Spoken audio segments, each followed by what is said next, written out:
네, 안녕하세요. 케이크 권정우입니다. 이번 영상에서 리뷰해볼 렌즈는 시그마 30mm f1.4 DC-DM 렌즈 리뷰입니다.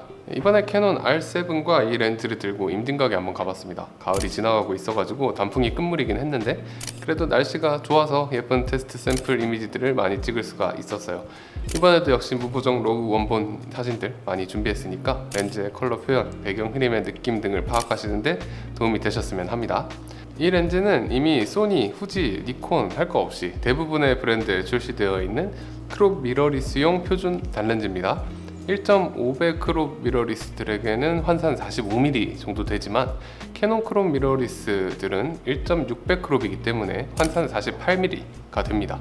50mm를 좋아하는 저로서는 오히려 좋은 부분이었어요. 환산 50mm의 화각은 대부분의 상황에서 편안하게 촬영이 가능하기 때문에 제가 가장 좋아하는 단렌즈의 화각이고, 이 렌즈의 경우에는 크기도 아담하고 무게도 나쁘지 않아서 항상 들고 다니면서 일상이건 인물이건 스냅이건 풍경이건 다용도로 활용하기에 좋았습니다. 거기에 이미 나온 지가 상당히 오래된 렌즈임에도 R7과 함께 사용해 본 결과 준수한 포커스 스피드와 정확도를 보여줬고요. 선회도도 상당히 괜찮은 편이었고 접사 배율도 나쁘지 않아서 어느 정도 접사 촬영도 충분히 가능했고, 여러모로 사용성은 상당히 좋은 편이었습니다. 그리고 f1.4의 밝은 조리개는 저조도 환경에서 광량 확보하기에도 좋으며 캐논 미러리스 기준으로 풀프레임 환산 f2.2 정도에 준하는 심도 표현의 효과까지 얻을 수 있어서 얕은 심도의 촬영을 하기도 괜찮았어요. 다만 이 렌즈의 경우 최대 개방에서 색수차가 상당히 많이 발생하는데, 그래서 색수차가 발생할 상황에서는 적당히 조리개를 조여서 촬영을 해야 했습니다. 그래도 캐논 크롭바디에서 데일리로 활용할 밝은 조리기의 표준 단렌즈로서 좋은 화질과 좋은 사용성을 가진 가성비 좋은 렌즈가 될 것으로 보입니다. 그럼 외관부터 한번 살펴보시죠. 필터 직경은 52mm고요. 대략 7cm 정도의 길이에 무게는 285g 정도로 상당히 작고 가벼운 렌즈입니다. RF 마운트가 구경이 워낙 크다 보니까 아래쪽이 볼록 나와 있어서 렌즈만 떼놓고 보면 좀 웃기긴 한데, 그래도 마운트를 했을 때 일체감은 좋은 편이에요. 널찍하게 자리 잡고 있는 초점링은 당연히도 스무스하게 잘 돌아가고요. 다만 이게 한 손가락으로 컨트롤할 수 있을 정도로 부드럽지는 않고 은근히 저항감이 있는 편입니다.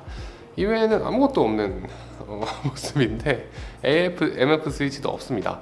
R7 같은 경우에는 여기에 AF, MF 스위치가 바디에 별도로 있기 때문에 큰 문제가 없지만 R7이 아닌 경우에는 일일이 메뉴에 들어가서 MF, AF를 바꿔줘야 되기 때문에 MF를 적극적으로 활용하시는 경우 좀 아쉬울 수도 있을 듯 합니다.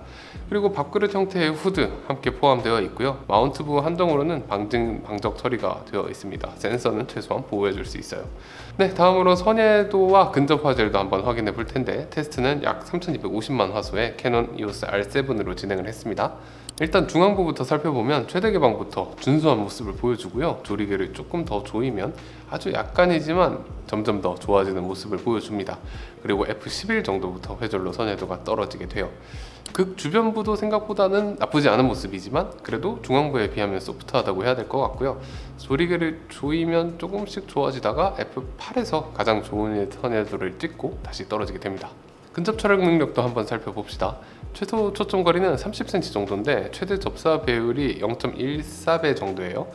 하지만 캐논 크롭바디들은 1.6배 크롭이 되기 때문에 이미지의 확대는 나쁘지 않게 얻어낼 수가 있습니다. 그래도 테스트를 해보니 최대 개방 근접 화질은 상당히 소프트하고요. 최소 F2 정도는 되어야 괜찮은 선회도를 보여주고 F8 정도 되면 좋은 선회도를 보여주게 됩니다. 역시 다른 마운트에서 보여준 퍼포먼스와 비슷해요.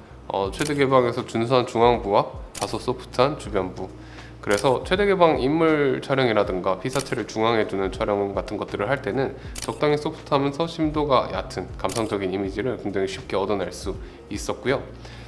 그리고 제가 리뷰용 샘플 사진을 찍을 때는 가급적 최대 개방으로 많이 찍는 편인데, 사실 최대 개방에서도 극 주변부가 막 처참하게 무너지는 수준은 아니라 가지고 풍경이나 스냅 역시 최대 개방으로 촬영을 마구 한다 쳐도 나쁘진 않아요. 그래도 정물을 찍을 때는 정석적으로 F8 정도까지 조리개를 조여서 주변부 선회도를 올라오게 만들어서 촬영을 하시는 것을 추천드립니다. 그러면은 전체적으로 쨍하고 선회도 좋아 보이는 이미지들을 촬영하실 수가 있어요.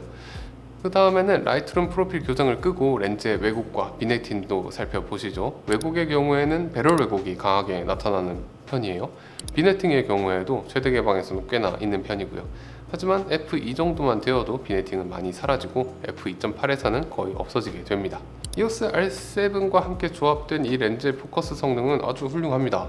굉장히 조용하고 상당히 빠르고 정확해요. 하지만 포커스 브리딩은 아주 아쉬운 모습을 보여주는데 화각이 보시면 엄청나게 많이 변하는 것을 보실 수가 있어요. 축상수차도 살펴보면 가까운 곳은 마젠타, 먼 곳은 그린으로 엄청나게 강한 축상수차가 나타나게 됩니다.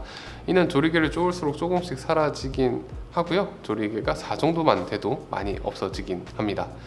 9개의 조리개날을 가진 이 렌즈의 빗망울도 한번 살펴보면 최대 개방에서는 아주 예쁜 원형의 모습을 보여줍니다. 빗망울의 내부는 어느 정도의 연사큰도 보이고요. 테두리도 있고 테두리의 색수차도 좀 뚜렷하게 보이는 편이에요.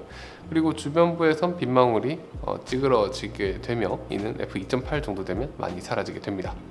실제 촬영본에서 보여지는 배경 흐림은 다소 좀 복합적인 평가를 할 수 있을 것 같은데, 이제 직접적으로 빗망울이 배경에 보이는 경우에는 그 빗망울의 형태가 완전히 깔끔하지는 않았고요. 얕은 심도의 근접 촬영을 할 때면 색수차가 너무 많이 낀다는 것이 아쉽긴 했습니다. 하지만 일반적인, 제 기준으로 일반적인 인물, 풍경, 스냅 찍는 대부분의 환경에서는 크게 배경 흐림이 불편한 부분이 없었어요. 상당히 만족스러웠습니다. 물론 최신의 배경 흐림 좋기로 유명한 고급 렌즈들처럼 엄청난 모습을 보여주는 것은 아니었지만 그래도 대부분의 상황에서는 충분히 부드럽고 소프트하게 녹아 들어가는 배경 흐림을 보여주더라고요. 그리고 이 렌즈의 플레어 억제력은 대부분의 상황에서 괜찮은 편입니다. 컨트라스트의 방어도 잘 해내고요. 고스트 역시 몇 개의 작은 형태로 나타나서 크게 눈에 띄지 않아요. 하지만 조리개를 조이고 강한 역광을 받는 특정한 상황이 되면 컬러풀한 고스트들이 이곳저곳에서 나타나게 되는데, 제가 테스트에서 이런 고스트를 확인한 후 실사용에서도 이런 고스트를 한번 만들어 보려고 애써봤는데 실사용에서는 크게 이런 고스트가 나타나지 않긴 하더라고요. 그리고 빛갈림은 엄청 길게 뻗지는 못하지만 그래도 나쁘지 않은 모습을 보여주기 때문에 야경 촬영을 하거나 할 때는 충분히 활용하실 수 있는 정도라고 생각합니다. 네, 드디어 캐논 크롭 미러리스를 위한 시그마의 단렌즈 세트가 나오게 됐습니다. 거의 타사의 미러리스 마운트 대부분에 출시가 된 렌즈들이고 캐논에서도 EOS M 마운트로 나온 적이 있는 렌즈라서 이 렌즈가 새로울 것은 없는데, 그래도 이렇게 다양한 마운트에서 이 렌즈 라인업을 출시했다는 것은 그만큼 크롭 미러리스 유저분들에게 이 렌즈 라인업이 아주 소중하다, 이렇게 말씀드릴 수 있을 것 같아요. 화질 좋고 작고 가볍고, 또 저는 무슨 카메라를 쓰던 환산 50mm 정도의 표준 단렌즈가 반드시 있어야 하는 사람인데, 표준 화각인 30mm 뿐만 아니라 16mm, 23mm, 56mm의 다양한 화각이 모두 f1.4의 밝은 단렌즈로 나오게 되었는데요. 이 렌즈들 모두 작고 가볍고 괜찮은 성능으로 오랜 기간 다양한 마운트에서 검증된 렌즈들이고 리뷰나 후기도 정말 많기 때문에 렌즈를 구입하실 때 한번 살펴보시면 좋을 듯 합니다. 네, 이번 영상은 RF 마운트로 출시된 시그마 30mm f1.4 DC-DN 렌즈 리뷰였고요. 혹시 궁금하신 부분이 있다면 댓글 남겨주세요. 그리고 구독과 좋아요는 영상 제작에 큰 힘이 됩니다. 지금까지 오케이컷 권종우였습니다. 감사합니다.